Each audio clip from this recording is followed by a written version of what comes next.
हमारी लाइफ में day by day हम देखते हैं कोई ना कोई मोटिवेशन ऐसी होती है जो आपको जीने की एक नई उम्मीद देती है एंड एक्चुअली आपको ये बताती है कि आपने रुकना नहीं है, चलते रहना है, because consistency is the key. हम बात करने जा रहे हैं आज पिक्नोडिसॉस्टासिस की। एक ऐसी बीमारी है ये जो 20 लाख अफराद में से किसी एक शख्स को होती है और इस बीमारी में एक्चुअली होता ये है कि हड्डियाँ इस कदर कमज़ोर हो जाती हैं कि मरीज़ अगर गिर जाए या बेहतियाती कर ले उठने बैठने में तो उस प्रोसेस में भी उनकी हड्डियों में फ्रैक्चर हो जाता है। उन 20 लाख में से एक ऐसा बंदा भी आता है जो इस बीमारी को कहता है कि अच्छा आप बीमारी हैं तो I will see you in the gym. आज हमारे साथ एक ऐसे शख्स मौजूद हैं जिनको जब ये डिजीज़ हुई तो और उनको पता था कि क्या क्या हो सकता है, लेकिन इसके बावजूद इसको कहते हैं ना कि लोहा लोहे को काटता है। तो फुरकान बिन इमरान कराची के रहायशी, उन्होंने इसको बनाया अपनी ताकत, और ताकत बनाया ऐसा, अब इसको दोबारा सुनिए। इस बीमारी में हड्डी टूट सकती है, फुरकान इसमें बॉडी बिल्डिंग कर रहा है, एक फिटनेस कोच की हैसियत से वो काम कर रहे हैं और उनका एक एम है, उनका एक मिशन है कि ये बीमारी जिसे शॉर्ट फॉर्म में पिक्नो कहते हैं उसके मरीज़ों को इससे लड़ने की तरबियत दें और साथ साथ उनमें फ़िटनेस का रुझान भी बढ़ाएं। Let's go straight to Furqan. Furqan अस्सलाम वालेकुम। बहुत शुक्रिया आने का, सबसे पहले बहुत शुक्रिया मोटिवेशन बनने के लिए उन लाखों लोगों की। कैसे हैं आप? खैरियत से हैं? ठीक ठाक हैं? Thank you. Please talk me through your journey. आपको कब अंदाज़ा हुआ, कब पता चलता है कि अगर किसी शख्स को ये बीमारी तो उसे कब पता चलता है? बाय बर्थ है, with the passage of time पता चलता है? देखें, ये एक जेनेटिक डिसऑर्डर है जो कि ज़्यादातर जो है वो कज़न मैरिजेज़ में पाए जाता है। जब वालिदैन का मिलाप होता है कज़न मैरिजेज़ में ख़ास तौर से, तो ऐसे जेनेटिक डिसऑर्डर्स जो हैं वो बच्चों में आ सकते हैं। ये जो डिसऑर्डर था पिक्नोडिसॉस्टोसिस, ये एक जेनेटिकली इनहेरिटेड है, यानी कि बाय बर्थ होता है ये किसी में भी, कोई बच्चा भी हो, और ये बहुत ज़्यादा रेयर डिसऑर्डर होता है। तो मुझे जो स्ट्रगल जो फेस करी मैंने वो ये है कि मुझे डायग्नोसिस बहुत ज़्यादा लेट मिली इन 2016। और इसकी वजह से मैंने इसको बहुत ज़्यादा सफ़र करा, और ये शुक्र है कि मुझे डायग्नोसिस जो है वो मिली, नहीं तो मेरे और जो है वो मेरा रिस्क बढ़ जाता है इसको लेकर। सही। अच्छा फुरकान, मैं थोड़ा सा इसको और ब्रेक डाउन करते हैं आपकी स्ट्रगल को और इस सफ़र को।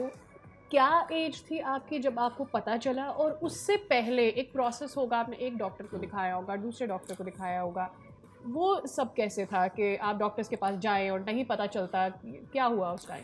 देखिए, this disease was diagnosed in 2016। One of the most competent geneticist doctor Salman Kirmani Aga Khan university hospital में, उन्होंने मुझे डायग्नोज करा था when I was approx 15 years old. अच्छा। लेकिन बहुत सारे डॉक्टर्स ने इसको मिस डायग्नोज भी करा, बहुत सारे कॉम्पिटेंट डॉक्टर्स ने। कि किसी ने बोला ऑस्टियोपोरोसिस है, किसी ने बोला कि इसको कोई बीमारी नहीं है, इसकी बोन्स वीक है। तो जो आम बच्चों को दी जाती है कैल्शियम और विटामिन डी के सप्लीमेंट्स, वही मुझे दिए जाते थे, रूट कॉज नहीं पता चल रही थी। और उन आम सप्लीमेंट्स ने कोई असर नहीं किया। देखें, वो तो आम बंदा भी लेता है, तो वो उसकी डेफिशिएंसी तो हर बंदे में होती है। जैसे विटामिन डी है तो उसकी डेफिशिएंसी हम सबको है, तो उससे कोई इतना ज़्यादा फ़र्क नहीं पड़ता। मसला ये कि ये इनक्योरेबल है, इसका कोई ट्रीटमेंट नहीं है अभी। सही। तो अगर इसका कोई ट्रीटमेंट नहीं है, तो फिर इसका ट्रीटमेंट फिर ये है कि जिम जाएं और फिर लड़ाई शुरू कर दें अपनी। मैं चाहूँगा अपनी जर्नी प्लीज़ बताइए कि एक तरफ आपकी 11 हड्डियाँ टूट रही हैं, दूसरी तरफ आप जिम जा रहे हो, ये कैसे पॉसिबल किया आप? देखिए, 2016 में मेरी लास्ट इंजरी हुई थी काफ बोन की। मेरी 11 टाइम्स इंजरी हुई है। 2 times thigh bone crack with every inch. Thigh bone का मतलब femur? Thigh bone crack with every inch, यानी कि पूरी टूट गई थी, दोनों दफा, दोनों थाइस। ये इंसान के जिस्म की सबसे बड़ी हड्डी है Sadia, femur bone. I know, my God, that's why I was so shocked. Okay. और 9 टाइम्स काफ बोन।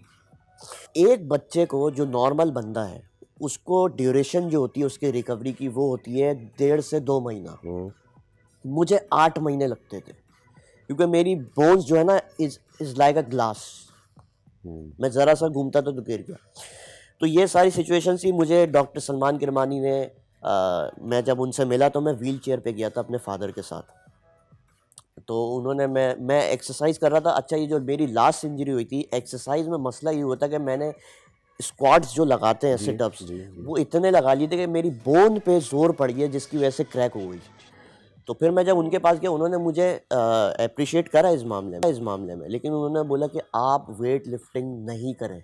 ठीक है, क्योंकि मैंने इसके बारे में पहले रिसर्च कर चुका था कि वेट लिफ्टिंग स्ट्रेंथ ट्रेनिंग से आपकी बोन्स वीक होती है। फिलॉसफी इज कि जब आप बोन्स को मसल से कवर कर लेते हैं जी, तो फिर वो तो ब्रेकेज के चांसेस कम हो जाते हैं। यस, तो ये चीज़ें डॉक्टर्स को नहीं पता, मेरा खुद का एक्सपीरियंस है। तो इस करते करते आज मुझे 10 साल हो गए।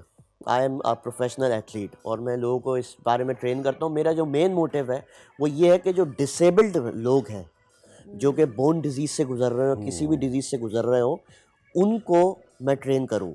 क्योंकि मैं I failed 69 times while working out.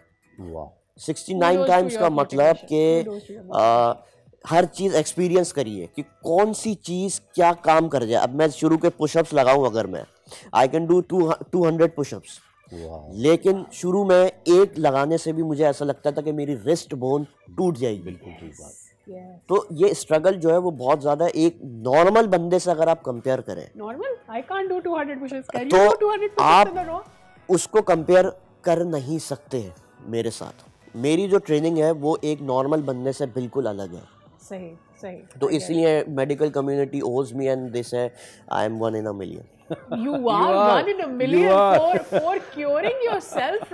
Definitely. I mean, it's an honor to have you. लेकिन मुझे ये बताएं कि आपने एक मेडिकल सिस्टम भी देखा है। Obviously you're a motivation, but I want to put some light or shed some light on the dark side. वो ये कि पाकिस्तान में क्या मसला होता है कि कुछ डिजीजेस आइडेंटिफाई नहीं हो पाते, एंड फिर अगर वो आइडेंटिफाई हो जाते हैं तो उनके इलाज की तरफ हम बहुत लेट जाते हैं। What's the reason behind it? देखिए, सबसे पहले तो ये कि पाकिस्तान में किसी भी चीज़ की ना इतनी डेप्थ रिसर्च होती नहीं है। मेरे एक्सपीरियंस के मुताबिक मैंने डॉक्टर सलमान किरमानी के साथ आगा खान यूनिवर्सिटी हॉस्पिटल में एज अ पेशेंट एडवोकेट भी काम करा है। ऐसे पेशेंट्स को देखा है, ज़्यादातर हम डिसऑर्डर्ड पेशेंट्स को ही देखते थे। वहाँ पे भी हम डायग्नोज करना बहुत ज़्यादा मुश्किल होता है। अब जैसे बाहर के जो डॉक्टर्स हैं, अगर आप यूके के डॉक्टर्स ले लें, तो यहाँ के डॉक्टर्स में और वहाँ के डॉक्टर्स में फ़र्क है। मैं ये नहीं बोल रहा कि यहाँ के डॉक्टर्स सारे ही ऐसे हैं। किस चीज़ में? देखिए, रिसर्चेस में हम लोग बहुत ज़्यादा पीछे हैं। अभी जो मेरा जो केस है, आप अगर मेरे केस को ही लें, तो एक कॉम्पिटेंट डॉक्टर ने मुझे डायग्नोज करा।